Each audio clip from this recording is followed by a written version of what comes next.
Hello guys, আমার নাম Tom Ghosh. তোমরা দেখছো স্মার্ট স্টাডি। তো আজকে আমি তোমাদের সাথে কথা বলবো। তোমরা যে ডিপ্লোমার এক্সাম দিলে ফার্স্ট সেমিস্টারের, এখন তোমরা সেকেন্ড সেমিস্টারে আছো। তো ফার্স্ট সেমিস্টারের রেজাল্ট কবে আউট হবে? এই রেজাল্ট আউট ডেট নিয়ে সবার মনেই একটা বিশাল কোশ্চেন রয়ে গেছে। কারণ একটাই, তোমরা সেকেন্ড সেমিস্টারে আছো আপাতত। তো সেকেন্ড সেমিস্টারের পড়া তোমরা ভালো করে পড়তে পারছো না। যতক্ষণ না রেজাল্ট আউট হচ্ছে, জানতে পারছো যে তোমার কটা সাবজেক্টে সাপ্লি এসছে।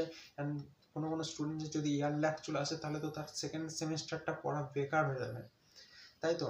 তো এরকম মনোভাবনা অনেকেরই আছে। তাই তোমরা অনেকে চিন্তা ভাবনা করছো হয়তো যে আমার রেজাল্ট আউট হোক, তারপর থেকে সেকেন্ড সেমিস্টারের পড়া আমি আরম্ভ করব। তো এই ভাবনাটা যে সমস্ত স্টুডেন্টরা আছে, তারা কিন্তু ভাবনাটা একটু থেকে দূরে থাকো। ওকে?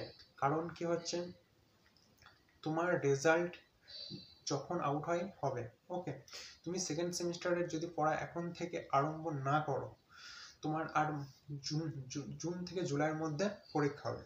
তো জুন থেকে জুলাইয়ের মধ্যে পরীক্ষা হলে মার্চ এপ্রিল মে 3 মাস তুমি হাতে পাচ্ছ, ঠিক আছে? তো এই 3 মাসের মধ্যে তুমি যদি সেকেন্ড সেমিস্টারের সিলেবাস কমপ্লিট না করো, ফার্স্ট সেমিস্টারে অপেক্ষা করো, ওকে, সেক্ষেত্রে তোমার প্রবলেমটা কি হবে? টাইম কম পাচ্ছ সেকেন্ড সেমিস্টারের জন্য, দেন সেম প্রবলেম, এই সাপ্লি আসার পসিবিলিটিটা তোমার সেকেন্ড সেমিস্টারের উপরও ইফেক্ট করবে। তাই সমস্ত স্টুডেন্ট এখন থেকে পড়াটা আরম্ভ করে দাও।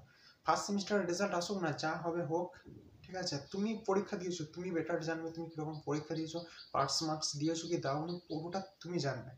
সেইভাবে পড়াটা আরম্ভ করো। আশা করি কেউ রিয়াল ল্যাক আসবে না, সবার পরীক্ষায় ভালো হয়েছে। আমি যতটা ফিডব্যাক পেয়েছি সেখান থেকে জানাচ্ছি।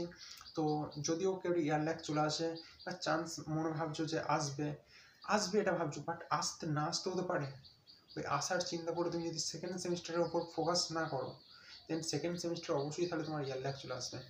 তাই একটু এটাই বলবো স্টুডেন্টদেরকে যে পড়াটা এখন থেকে আরম্ভ করে দাও। ফার্স্ট সেমিস্টারের রেজাল্ট যাই হোক, সেকেন্ড সেমিস্টার পড়া আরম্ভ করে দাও। কেননা নাহলে অবশ্যই এখন থেকে যদি পড়াশোনা না করো, সেকেন্ড সেমিস্টারে তোমার ইয়ার ল্যাক আসবেই, ঠিক আছে? তো সেক্ষেত্রে আমি বলবো সমস্ত স্টুডেন্টকে পড়াটা আরম্ভ করে দাও। ফার্স্ট সেমিস্টারের রেজাল্টের অপেক্ষা করো না। অ্যান্ড তোমাদের যে সিনিয়র আছে, থার্ড এবং ফিফথ দিয়েছে, তাদের রেজাল্টও কিন্তু এখনো আউট হয়নি, ওকে? তাদের রেজাল্ট আউট হওয়ার 15 থেকে 20 দিন পর তোমাদের রেজাল্ট আউট হবে। তো তোমাদের রেজাল্ট এখন আউট হতে প্রায় মার্চ মাসের মিডিল দিক হয়ে যাবে, অর্থাৎ 12-15 তারিখ হয়ে যাবে, তার মধ্যে আউট হবে, ঠিক আছে? তো সেক্ষেত্রে তোমরা এতদিন ওয়েট করে ফালতু টাইম নষ্ট করো না, অবশ্যই পড়াশোনা আরম্ভ করে দাও। তোমাদের রেজাল্ট মার্চ মাসের মধ্যে পাবলিশ হয়ে যাবে। সো এটা নিয়ে আর ভাবার কোনো বিষয় থাকবে না। আশা করছি ভিডিওটা ভালো লেগেছে। ভিডিওটা ভালো লাগলে এই স্মার্ট স্টাডিতে যারা নতুন, অবশ্যই চ্যানেলটাকে সাবস্ক্রাইব করে বেল আইকনটা দাবিয়ে দাও, যাতে তোমাদের সমস্ত আপডেট পেয়ে যাও, ওকে?